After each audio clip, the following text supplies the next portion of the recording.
Tony Wong is a TV critic with the Toronto Star. Tony, nice to see you. Nice seeing you, Molly. Okay, Tony, you think this film reinforces Asian stereotypes. Let's talk about that. Yeah, I don't think it actually breaks stereotype or forms a new narrative. I think it actually reinforces stereotype. I think, if you had exchanged the title and called it Crazy Rich Jews, would the Jewish community come out running to this movie, and saying it broke stereotype and formed a new narrative? I think some people in Hollywood would get fired. So, Tony, why does it work then for Asians? Why is it working? For sure. I think there is such a pent-up demand to see yourself represented on screen that if you're crazy and rich, we'll take it. It's better than being Long Dok Dong, who was the famous nerd character on 16 Candles, which looms large over everything we do. Tony, I loved your column.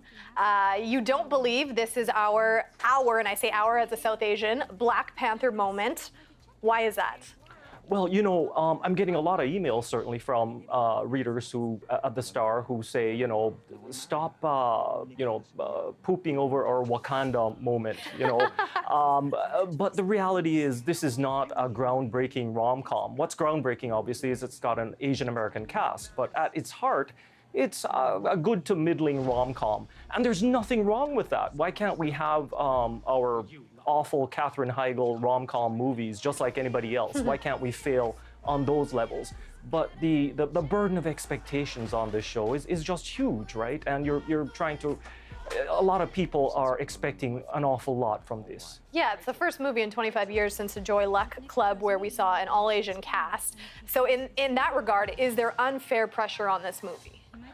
For sure. I think, I was talking to Sandra Oh after she got nominated for her Emmy in Killing Eve, and she said, the first time this came around, which was the Joy Luck Club 25 years ago, she just bawled her eyes out. And she couldn't understand why she was bawling her eyes out. The show was good, but it wasn't fantastic good. But it was just seeing herself represented on screen. And I think that's why you have this kind of crazy outpouring. Tony, do you think the book did it better, or is it also just riddled with stereotypes? Are they pretty representative? Well, the book was, really, it was just a Holt Renfrew catalog with some quotation marks around it. It was talking about your Birkin bags and your Manolo Blahniks, which is fine. The book, though, was less earnest than the movie. The movie is a straight-up Cinderella story rom-com. The book was a little more satiric. It was a little more pointed. And to Kevin Kwan's credit, he sent up people who are rich he skewered them as much as he celebrated them. Tony, is there anything in this movie that you did love? I know there's a lot of criticisms, but is there something that just stood out to you? You thought, hey, that was clever. Well, I think what it showed was that Asia is super diverse, right? I mean, when you say Asia, it could mean South Asia, it could mean East Asia, it could mean Sri Lanka and India, or it could mean Taiwan and Hong Kong. It just shows the diversity, not just within Asia, but even within the Chinese community, because it's looking at very specifically the Hokkien-speaking Chinese community in Singapore, which is a very distinctive community, and it shows that, we are all diverse. Tony, what would you like to see? If you had your dream fulfilled, what would you like to see with an all-Asian cast? Oh my God, when I grew up, the big show at the time was David Carradine in Kung Fu. And at the time, I didn't even realize that David Carradine wasn't Asian.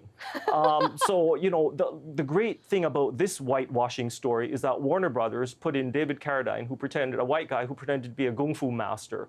And he saved my butt because all the bullies, thought I could do Kung Fu. So thank you, Warner Brothers. Yeah. So it worked in some regard, but I'm sure we can do better in 2018. Toronto Star's television critic Tony Wong, thank you so much for being with us. Thanks, Molly.